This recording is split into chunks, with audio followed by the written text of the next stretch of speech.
Hi guys, welcome back to another Feed the Beast.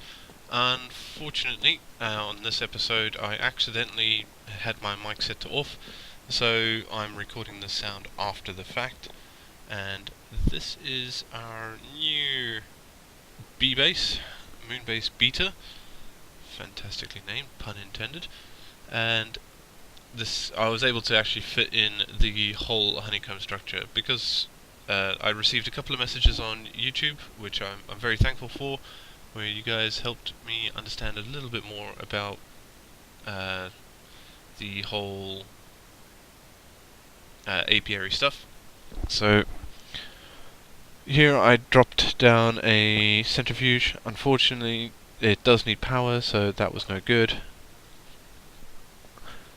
And the main focus of this episode wasn't actually to go into too much detail on the bee stuff, because I'm still learning a bit, and for the moment I'm actually just sitting there watching watching the apiary just tick away, seeing what's actually happening, making the occasional frame just to replace one that's broken, because I'm keeping 2 frames in each one at the minute, and it's not terribly exciting, is really the reality of it.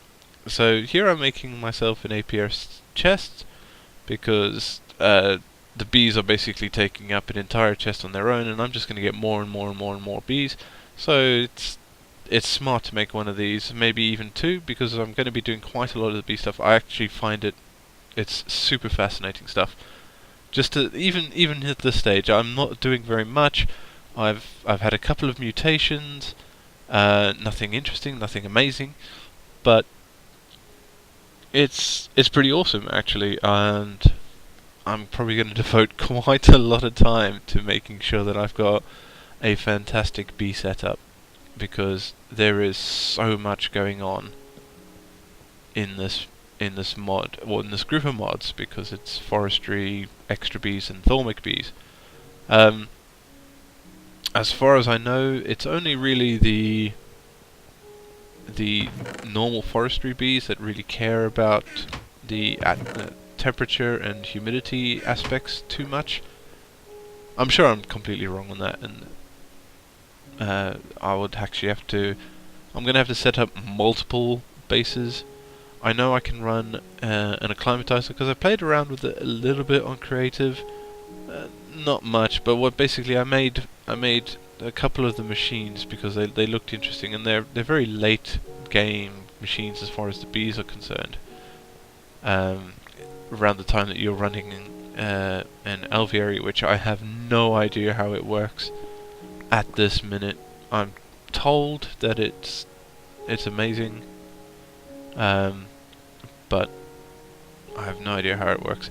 This is me being incredibly derpy,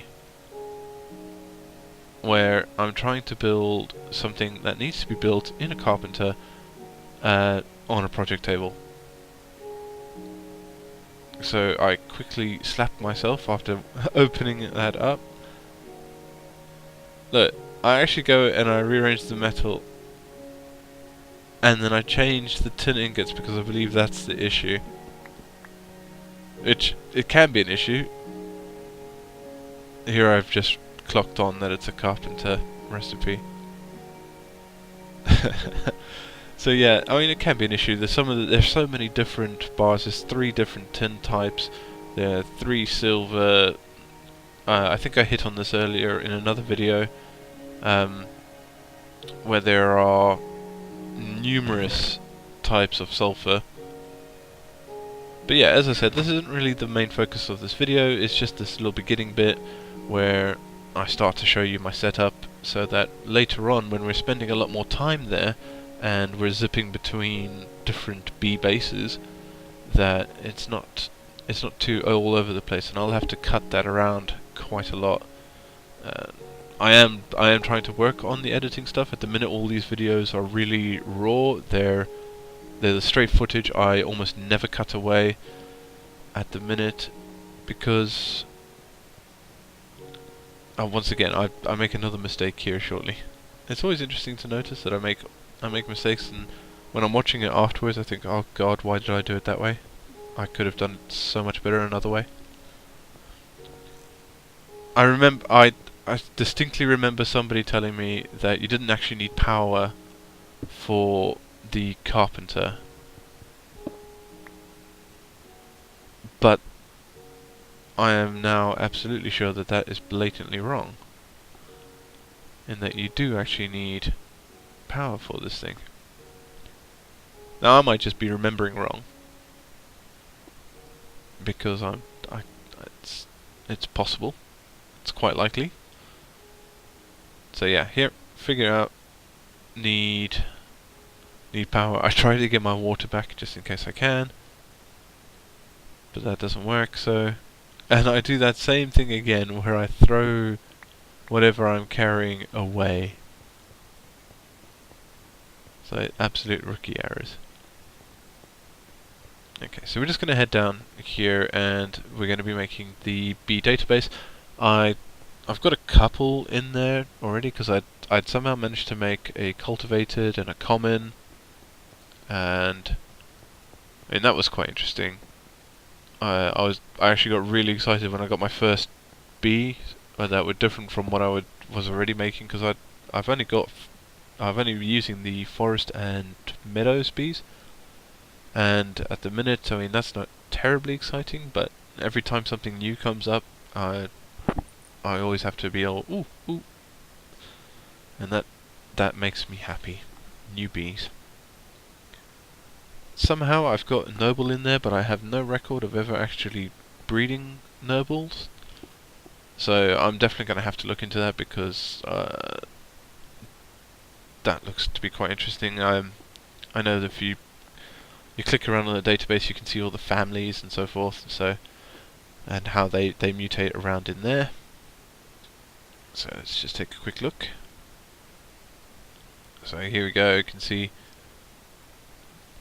forest ones only produce honey, and here's my mutations that I've managed to make.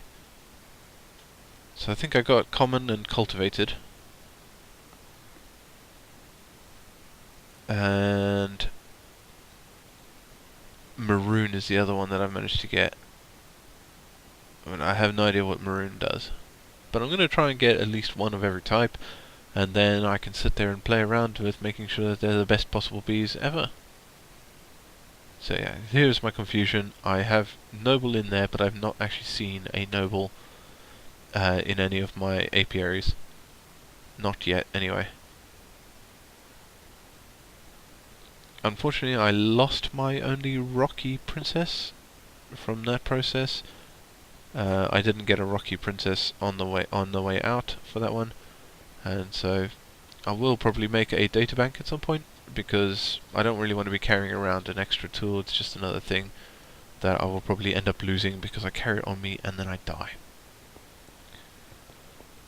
Okay, so what we're getting now to the true goal of this video. I'm going to go to the end and kill the Ender Dragon, basically, because it's been sitting around for a while, and I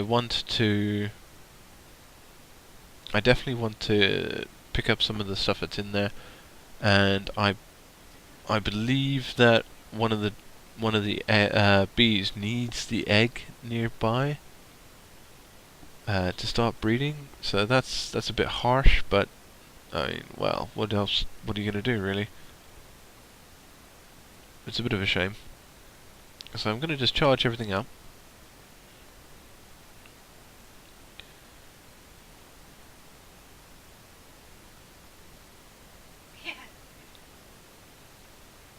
And then we're going to pick up another weapon or so. And because in my experience the power tool is awesome, but it doesn't actually make all that great a weapon generally.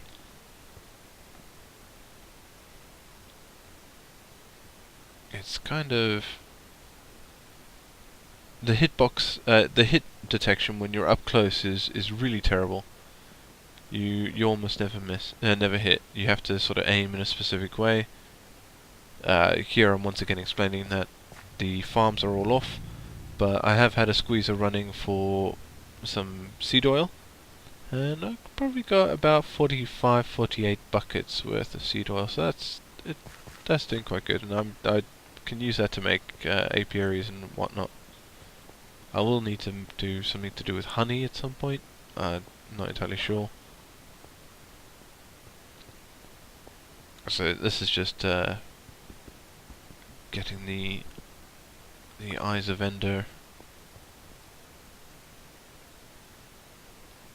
I don't actually have enough. When I get there, I'm missing one.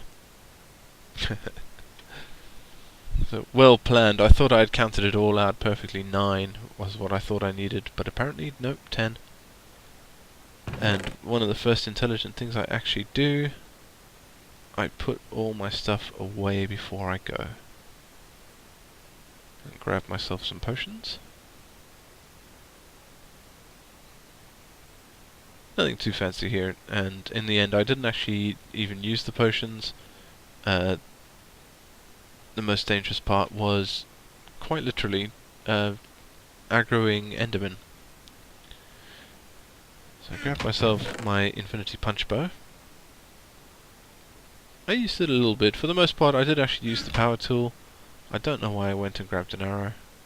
I already had 4.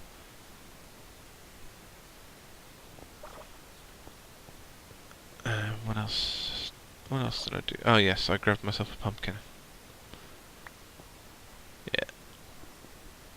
Look at that. Proper planning. It's at this point I haven't killed the Ender Dragon since it came out.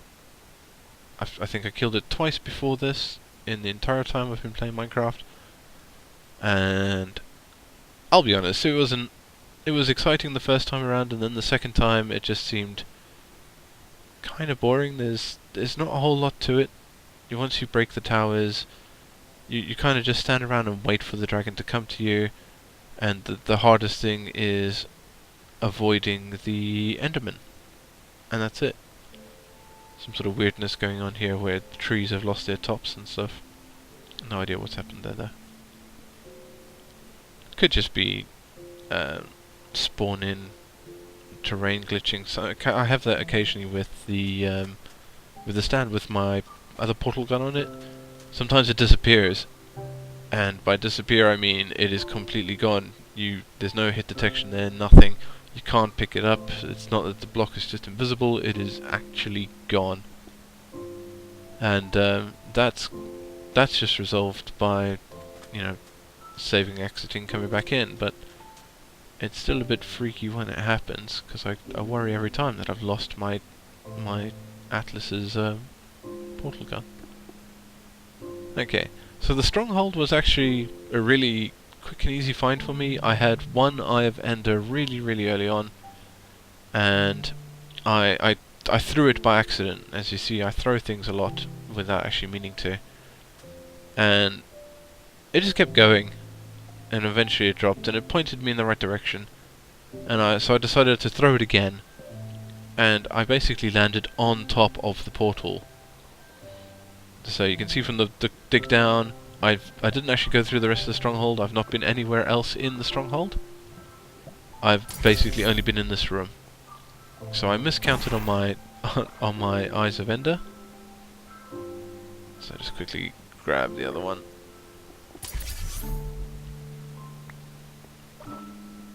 And I forgot to grab some cobble as well. The lava beneath it always makes me nervous. Every time. So I decided the best thing to do is just to go and grab some cobble. The other idea was that I would make a platform for standing on, so I wouldn't worry too much about the Enderman. But in the end, that didn't actually happen.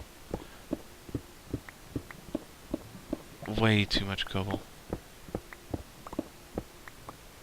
Not going to need that much at all. Let's just cover that up. It took me ages to get that silverfish spawner to stop actually spawning silverfish as well. In fact, it probably hasn't stopped, and that room is just covered.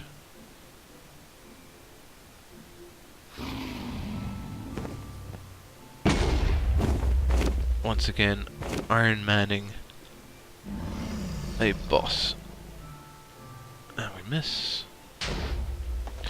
There's a weird bug that I found with the power tool, is that occasionally I'll shoot it and then it will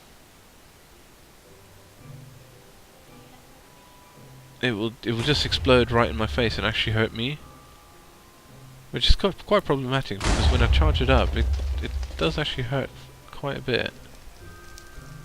There we go. You see? There's nothing there. I mean, the terrain hasn't loaded in, sure, but that doesn't mean anything.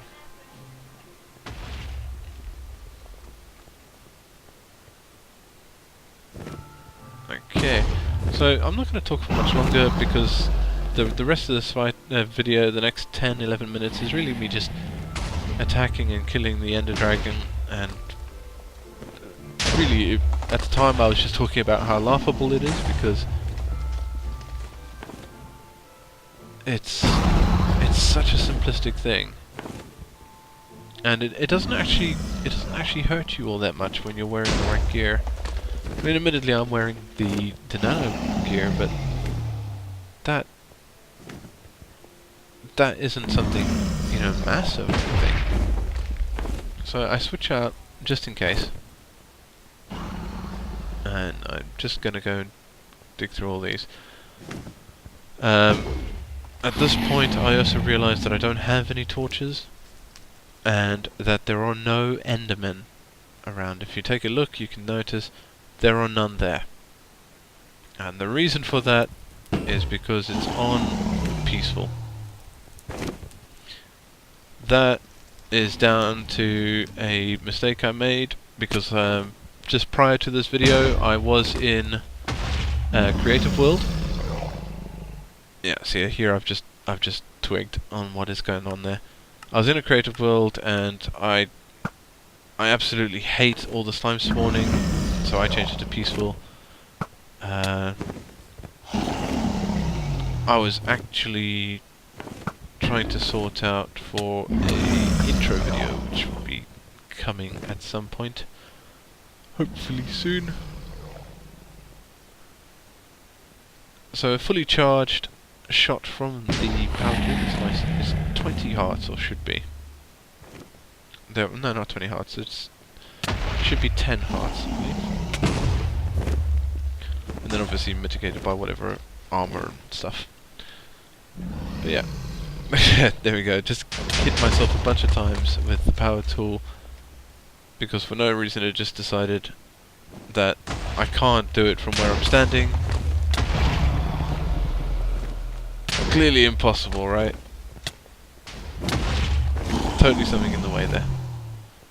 Okay, so I'll spoil the fight for you. I win. There is almost no issue except for me being attacked by a bunch of Endermen towards the end. And overall, the fight was just laughable. Feed to be stuff just makes it far too easy. Anyway guys, thanks for watching. You can watch the rest of this, or you can just skip to the end where I just jump into the portal. And I'll be seeing you next time. Bye bye.